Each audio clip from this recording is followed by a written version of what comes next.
திமுக வந்து எதுக்காக தோல்வியை வந்து ஏத்துக்க மறுக்கிறாங்க? பொதுமக்கள் பார்வையில இருந்து நமக்கு சில ரீசன்ஸ் தெரியுதுன்னா, அவங்க திரும்ப திரும்ப இன்ஸ்டாகிராம் அதுக்கப்புறம் வந்து சினிமாவை கவர்ச்சி யூஸ் பண்ணி வந்தாங்க. ஸ்டாலின் சினிமாவில் நடிச்சிருக்காரா இல்லையா? அவர் பையன் உதவாநிதி நடிச்சிருக்காரா இல்லையா?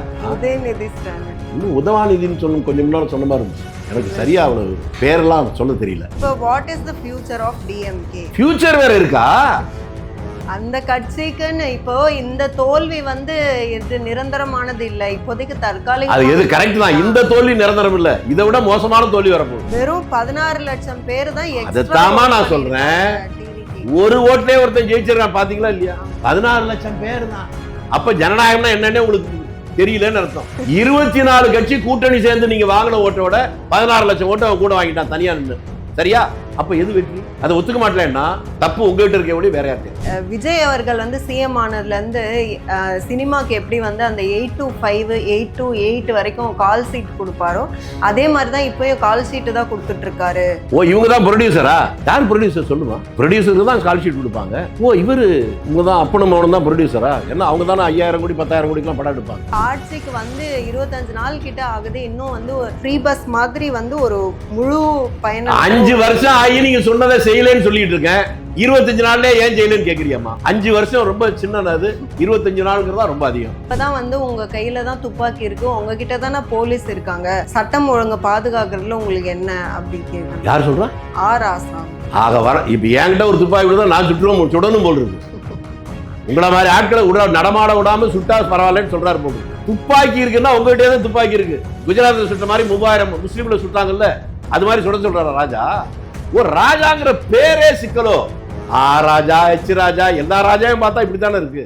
திமுக வந்து எதுக்காக தோல்வியை வந்து ஏத்துக்க மறுக்கிறாங்க? அவங்களுக்கு வந்து ரீசன் வந்து இப்போ பொதுமக்கள் பார்வையில இருந்து நமக்கு சில ரீசன்ஸ் தெரியுதுன்னா, அவங்க திரும்ப திரும்ப இன்ஸ்டாகிராம் அதுக்கப்புறம் வந்து சினிமாவை கவர்ச்சி யூஸ் பண்ணி வந்தாங்க அப்படின்னு சொல்வதற்கான தோல்வியை உணராம. உன்னை பார்த்தா எனக்கு பாவமா இருக்குமா? ஸ்டாலின் சினிமாவில் நடிச்சிருக்காரா இல்லையா?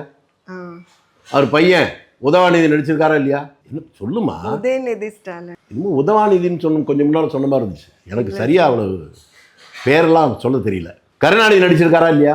ஏன் அண்ணாதுரை நடிச்சிருக்காரா இல்லையா? இப்படி சினிமா மூலமாவே வந்தவங்க தான் இவங்க என்னவோ புதுசா சினிமா நடிகர் அதனால கவர்ச்சிக்கிறீங்க. அவரும் சினிமாவில் நடிச்சிருக்காரு, நீங்களும் நடிச்சீங்க. அவர் வந்தோடனே நான் 1 ரூபா கூட லஞ்சம் வாங்க மாட்டேன்னு சொல்லியிருக்காரு. இப்போ நீங்க கடந்த காலத்தில் அப்படி சொன்னீங்களா? இல்ல. கன்ஸ்ட்ரக்ஷன் அசோசியேஷன் இருக்கா? அந்த அசோசியேஷன் தலைவர் 3 நாளைக்கு முன்னால் ஒரு பேட்டி கொடுத்தாரு பாத்தீங்களா? 5 ஆண்டு காலங்களும் நாங்க ஒர்க் எடுத்தோம்னா அதிகாரிகளுக்கு அமைச்சர்களுக்கு 50% அழுக இருந்துச்சு. மிச்சத்துல தான் நாங்க லாபம் பார்க்கணும், வேலை செய்யணும். அதை இன்னைக்கு வரலாம் யாராவது மறுத்திருக்காங்களா? இவ்வளவு கொள்ளையடிச்சிட்டு ஊர் பூரா தெரிஞ்சதுக்கு அப்புறம் எதையோ கதை விடுறாங்க. அதை நீ நம்புனா நான் என்னமா பண்ண முடியும்? ஒண்ணும் பண்ண முடியும். இப்போ what is the future of DMK? Future வேற இருக்கா?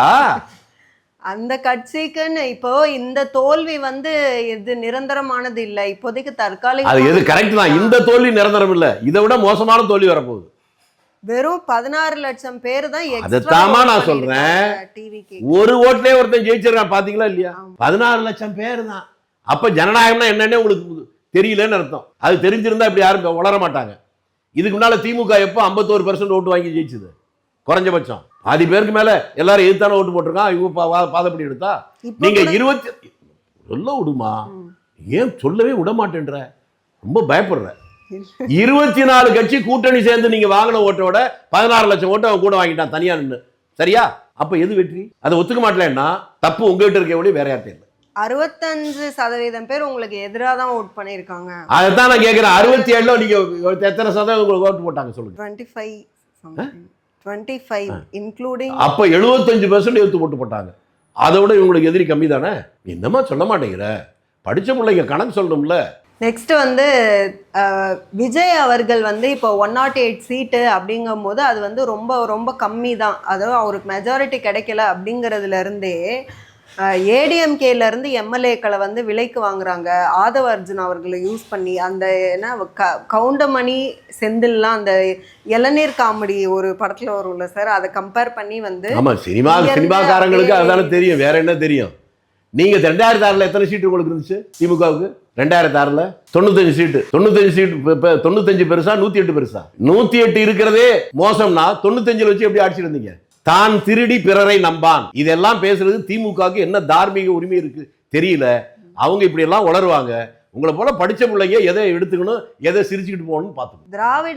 திராவிட மாடல்னு சொல்லிட்டு இருந்த இடத்துல இப்ப வந்து சோஃபா மாடல்னு சொல்ல வேண்டிய நிலைமை தமிழ்நாட்டுக்கு. அவங்க சொல்றது சோஃபாவில் ஒரு நடிகர் இருந்துச்சு தெரியுமா, சோஃபான்னு அவார்டெல்லாம் வாங்கினேன், அதை சொல்லிட்டு இருக்காங்க. உங்களுக்கு அது புரியலையா? இல்ல சோஃபா மூலமா நீ உட்காந்துருக்க கூட சோஃபாதாம்மா, நீ உட்காந்துருக்க கூட சோஃபா தான். திராவிட மாடல்ல என்னம்மா கொஞ்சம் தெரிஞ்சுக்கணுமா? நானு தீரா விடம்னா விஷம், அதை தான் திராவிடம்னு சொல்றாங்க. அப்புறம் விஜய் அவர்கள் வந்து சிஎம் ஆனதுலேருந்து சினிமாக்கு எப்படி வந்து அந்த 8 to 5 8 to 8 வரைக்கும் கால் சீட் கொடுப்பாரோ அதே மாதிரி தான் இப்போயும் கால் சீட்டு தான் கொடுத்துட்ருக்காரு. அது ஒன்று. இவங்க தான் ப்ரொடியூசரா? யார் ப்ரொடியூசர் சொல்லுமா? ப்ரொடியூசருக்கு தான் கால் ஷீட் கொடுப்பாங்க. இவங்க தான் அப்பனும் மகனும் தான் ப்ரொடியூசரா? ஏன்னா அவங்க தானே 5000 கோடி 10,000 கோடிக்கெலாம் படம் எடுப்பாங்க.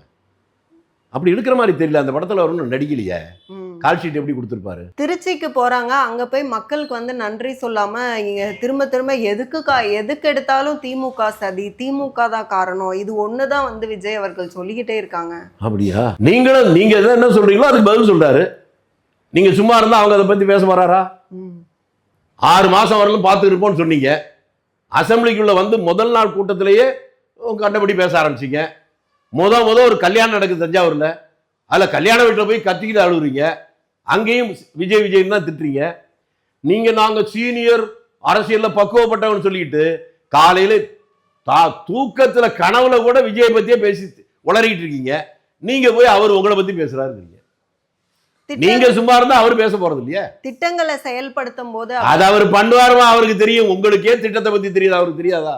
அதான் நிதி பற்றாக்குறைன்னு சொல்றீங்க, அது ஓகே தான். ஆனா வந்து ஓகே தான்ல, நிறுத்துமா? ஓகே தானே அது? ஓகே. அப்ப உண்மையை சொல்லியிருக்காருன்னு அர்த்தம். ஆனா சட்டம் ஒழுங்கு வந்து சரி செய்யறதுக்கு உங்களுக்கு என்ன நிதி ஆதாரம் என்ன வேணும்? சட்டம் ஒழுங்கு கஷ்டமே. சட்டம் ஒழுங்குனா முதல்ல என்னன்னு கொஞ்சம் சொல்லுமா, நான் புரிஞ்சுக்கிறேன். கொலை நடக்காம பாத்துக்கணும். நடக்காம யாரும் பார்க்க முடியாது.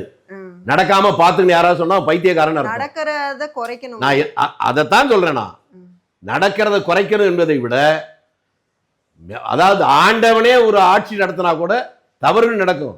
ஆனா அந்த தவறுகள் நடக்கிற போது அரசாங்கம் என்ன நடவடிக்கை எடுக்கிறத வச்சுதான் ஆதரிக்கிறது எதுக்கிறதும். ஆனா அவங்க ஆட்சியில யாராவது இப்படி இங்க இப்ப முந்தா நாளைக்கு நடந்துச்சா கோயம்பேடுல 24 மணி நேரத்தில் பிடிச்சாங்களா? அதை மட்டும் இந்த பெண் பிள்ளை தெருவில் போகும்போது கார்ல வந்து மோதி தானே கொலை பண்ணாங்க. அந்த கார்ல திமுக கொடி கட்டின்னு சொன்னாங்களா இல்லையா? அவங்கெல்லாம் உடனே பிடிச்சாங்களா? கோயம்புத்தூர் ஒரு சம்பவம் இருந்துச்சா, 24 பேரை பிடிச்சி எஃப்ஐஆர் போட்டு உள்ள தள்ளினாங்களா? இந்த மாதிரி திமுக ஆட்சி நடந்துச்சா? நடவடிக்கையை அவர்கள் தெளிவா எடுக்கிறாங்க. அடுத்து என்னன்னா, டிஜிபியை இப்ப 4 நாளைக்கு முன்னதான் போட முடியுது. இவ்வளவு நாளா அவ்வளவு பிரச்சனைகள் இருந்துச்சு. டிஜிபி வந்த உடனே அவர் சொன்னதே உடனடியாக சட்டம் ஒழுங்கை, குறிப்பாக பெண்கள் பாதுகாப்பையும் போதை நடமாட்டத்தையும் கட்டுப்படுத்துவதுதான் முதல் வேலை. அதுதான் நான் செய்ய போறேன், மற்றதுக்கு தருகிற முக்கியத்தை விட இது தருவேன் பகிரங்கமா சொன்னாரா? சொல்லி 4 நாள் தானே ஆகுது. இவர்கள் நடவடிக்கை எடுக்கிறார்கள் டிஜிபி போடுறதுக்கு முன்னாலே. ஆனா நீங்க நடவடிக்கை எடுக்கல. இந்த ரெண்டுல எது பரவாயில்ல? ஆர் ஆசா அவர்கள் சொன்னாங்க, இப்பதான் வந்து உங்க கையில தான் துப்பாக்கி இருக்கு, உங்ககிட்ட தானே போலீஸ் இருக்காங்க, சட்டம் ஒழுங்கு பாதுகாக்கிறதுல உங்களுக்கு என்ன அப்படி கேட்கணும். யார் சொல்றா? ஆர் ஆசா. ஆக வர இப்ப என்கிட்ட ஒரு துப்பாக்கி தான் நான் சுடணும் போல் இருக்கு. உங்களை மாதிரி ஆட்களை நடமாட விடாம சுட்டா பரவாயில்லன்னு சொல்றாரு போல் இருக்கு. துப்பாக்கி இருக்குன்னா உங்ககிட்டே தான் துப்பாக்கி இருக்கு. குஜராத்தில் சுட்ட மாதிரி 3000 முஸ்லீம்ல சுட்டாங்கல்ல, அது மாதிரி சுட சொல்றாரு ராஜா. ஒரு ராஜாங்கிற பேரே சிக்கலோ. ராஜா, எச் ராஜா, எல்லா ராஜாவும் பார்த்தா இப்படித்தானே இருக்கு. மேகதாது அணை விவகாரத்தை பொறுத்த வரைக்கும் டிகே சிவகுமார் அவர்கள் வந்து சொல்றாங்களாம், டிஎம்கே இருந்த வரைக்கும் தான் எங்களுக்கு வந்து அது சவாலா இருந்துச்சு, பிரச்சனையா இருந்துச்சு. டிஎம்கேவும் ஸ்டாலின் அவர்களும் இருக்கும்போது தான் அது வந்து பிரச்சனையா இருந்துச்சு. இப்ப எங்களுக்கு ஒன்றும் ஒரு பிரச்சனையும் இல்லை. அப்படி யார்கிட்ட உங்ககிட்ட சொன்னாரா? இல்ல அவர் பேசியிருக்காராம். யார்கிட்ட, எந்த பேட்டியில் சொல்லியிருக்காரு? அதான் பேட்டியில தான் சொல்லி. நீங்க ஏதோ கற்பனையே விற்பனை ஆக்குறீங்களேம்மா.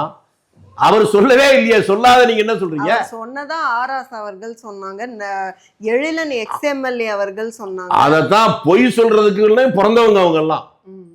அவங்க சொல்றான்னு சொல்லிங்களே.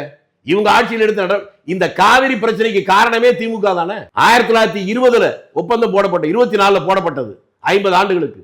74 வருகிற போது 50 ஆண்டு முடியுது. அப்ப புதுப்பிக்க வேண்டிய இடத்துல ஆட்சியில் இருந்தது திமுக, வேற யாருமா? அவங்க புதுப்பிக்காம போனா அவங்க தப்பா, மற்றவங்க தப்பா? அவங்க தப்பு தான். இதாமா இப்ப கேளுமா. கச்சத்தீவு பிரச்சனை, அதுல வந்து கச்சத்தீவு பிரச்சனை பத்தி கேட்டா வந்து அமைச்சர் ஸ்ரீநாத் அவர்கள் வந்து நோ கமெண்ட்ஸ்ன்னு சொல்றாங்க. இது அவர் அப்படிதான். கச்சத்தீவு என்பது மத்திய அரசு, வெளிநாட்டு இதை பத்தி மாநில அரசு முடிவெடுக்க முடியாது. இந்த கச்சத்தீவை பற்றி சொல்ற போது தமிழ்நாட்டுல யார் ஆட்சியில் இருந்தாங்க? திமுக. சொல்லாமே வந்து கொடுத்துட்டாங்களாம் கச்சத்தீவு. யார்கிட்ட சொல்லி கொடுத்திருந்தா கமிஷன் வாங்கியிருப்பாங்களோ? இவங்களை கேட்காம எதுவும் செய்யல, அதானமா உண்மை. ஒவ்வொரு முறை பேச போகிற போதும் அப்ப யார் வெளியுறவுத்துறை அமைச்சரோ இங்க வந்து முதல் மந்திரிட்ட பேசிட்டு போவாரு, அங்க போய் பேசிட்டு திரும்பி வரும்போது பார்த்து சொல்லிட்டு தான் அப்புறம் தான் டெல்லிக்கு போனாரு. பெரியவங்கிட்ட கேட்டு பாருங்க தெரியும். அதுக்கு ஒரு உண்ணாவிரதம் கெடுந்தால் பாருங்க. உலகத்துல எவன் இருந்திருக்கிறான்?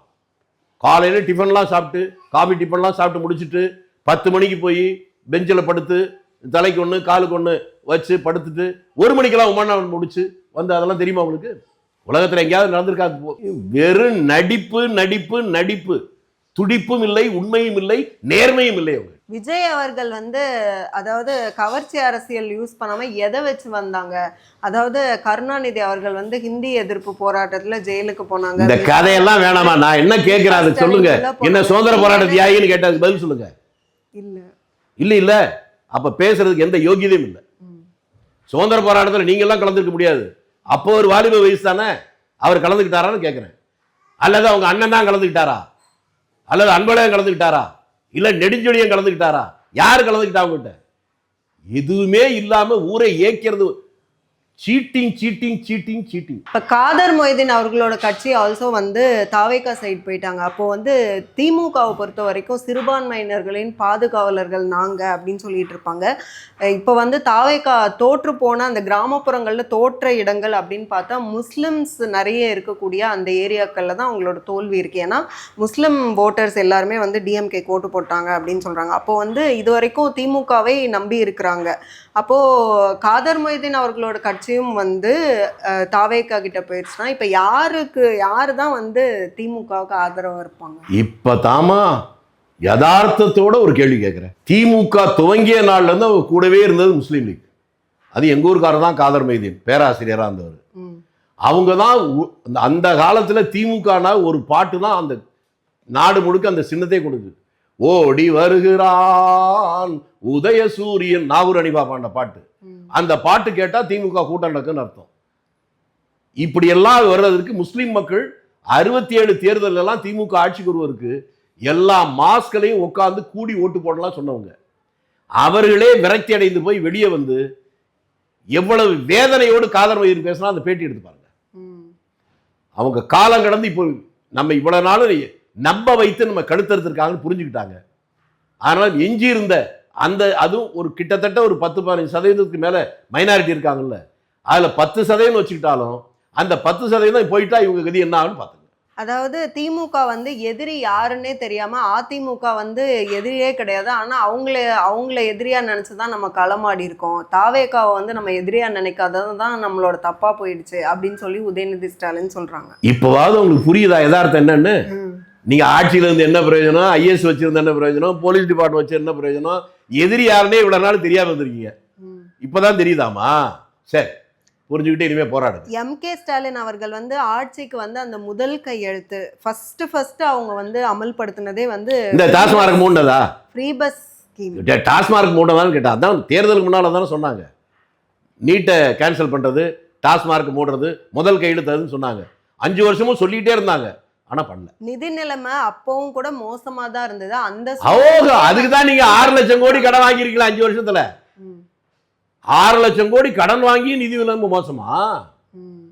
என்னமா இது அநியாயமா இருக்கு. வந்து ஆட்சிக்கு வந்து 25 நாள் கிட்ட ஆகுது, இன்னும் வந்து மக்களுக்கு வந்து நல்ல அந்த அதாவது ஃப்ரீ பஸ் மாதிரி வந்து ஒரு முழு பயணம். 5 வருஷம் ஆகி நீங்க சொன்னதை செய்யலன்னு சொல்லிட்டு இருக்கேன். 25 நாள்ல ஏன் செய்யலன்னு கேக்குறியாமா? 5 வருஷம் ரொம்ப சின்னது, 25 நாளுங்கிறதா ரொம்ப அதிகம். ஏமா உங்களை மாதிரி இளைஞர்கள் இன்னும் கொஞ்சம் தெளிவா நிதானமா யோசிச்சு பார்த்தா பெரிய மாற்றம் என்னன்னு புரியும். தமிழ்நாடு என்பது சின்ன ஒரு பொட்டி கடை இல்லை, ஒரு மிகப்பெரிய மாநிலம். இந்த மாநிலத்துடைய நிர்வாகம் என்னன்னு தெரிஞ்சா இந்த மாதிரி கேள்வி யாரும் கேட்க மாட்டாங்க. அப்படி கேட்கறாங்கன்னா ஒண்ணு நிர்வாகத்தை பத்தி தெரியல, அல்லது நிர்வாகம் பத்தி தெரிஞ்சாலும் அவன் கிரிமினல் அர்த்தம். ரெண்டுல ஏதாவது ஒண்ணுதான் இருக்கணும். அநேகமா நீ கிரிமினல் இல்லைன்னு எனக்கு தெரியுமா, அதனால நிர்வாகத்தை பத்தி தெரியலன்னு நான் எடுத்துக்கிறேன். சிங்கப்பெண்கள் படை அப்படின்னு வந்து விஜய் அவர்கள் உருவாக்குறதா சொல்றாங்க. ஆனா வந்து அதுக்கான பட்ஜெட் எவ்வளவு போலீஸ் அலாட் பண்ணாமே சொல்லல. கல்யாணம் பண்ண உடனே குழந்தை இல்ல இல்லையான்னு கேக்குற மாதிரி கேக்குறீங்க. யூனிஃபார்ம் மாத்தி சிங்கப்பெண்கள் கேட்டீங்கல்ல, பதில் சொன்னாதானே உங்களுக்கு புரியும். நான் ஒரு விவசாயி, நெல்லு கூட நாத்து போட்டு வறுத்து 4 மாசம் கழிச்சு தான் அறுக்க முடியும். நீ ஒரு பெண்மணி, கல்யாணம் ஆனோடனே அடுத்த நாளே 25ஆவது நாளே எங்கம்மா குழந்தைன்னு யாராவது கேட்டா அவங்க பைத்தியம் தானே சொல்லுவீங்க. இவ்வளவு பெரிய மாநிலத்துல இந்த இதுக்கு பட்ஜெட் ஒதுக்கினா, பட்ஜெட்ல எப்போ ஒதுக்குவாங்க? பட்ஜெட் வரும்போது தானே ஒதுக்குவாங்க. வந்துருச்சா? இன்னும் வழி இல்ல. வரும்போது ஒதுக்குனாங்களா என்ன தெரிஞ்சுக்கிட்டு கேள்வி கேளுங்க. அடிப்படை ஆதாரமே இல்லாத இந்த குற்றச்சாட்டு. நான் கேட்கல, அந்த ஆராசாவை தான் கேட்கிறேன். நீதான் பெரிய உலகமாக அறிவாளி இல்ல, இது தெரியணுமா வேணாமா? மிக்க நன்றி உங்களுடைய நேரத்துக்கும் கருத்துக்களுக்கும். நன்றி, வணக்கம்.